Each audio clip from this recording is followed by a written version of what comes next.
नाशिक येथील गोर बंजारा समाजाच्या मुलीवर अत्याचार करणाऱ्यास कठोर शिक्षा देण्यात यावी या व अन्य मागण्यांसाठी आज जिंतूर तहसील कार्यालयावर गोर बंजारा समाजाच्या वतीने भव्य मोर्चा काढण्यात आला। नाशिक येथील नांदुरगाव येथे 5 वर्षीय चिमुकलीवर अत्याचार करण्यात आले। या घटनेचा निषेध करण्यासाठी आज परभणीच्या जिंतूर शहरात मराठवाड्यातून गोर बंजार समाज एकवटला होता। त्या घटनेतील आरोपींना कठोर शासन व्हावे, गोर बंजार समाजाला आरक्षण मिळावे आदी मागण्यांसाठी आज जिंतूर येथील आठवडी बाजारापासून तहसील कार्यालयावर हा मोर्चा काढण्यात आला।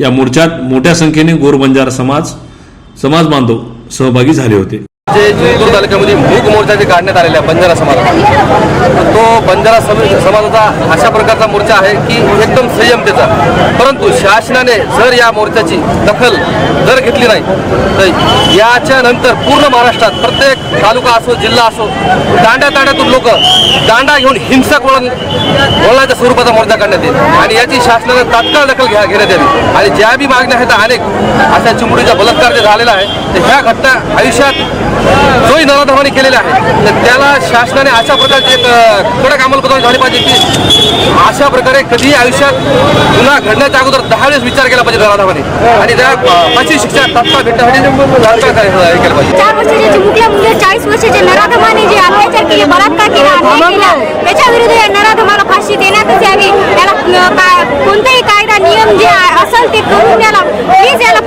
फाशीची शिक्षा द्यावी अशी माझी मागणी आहे।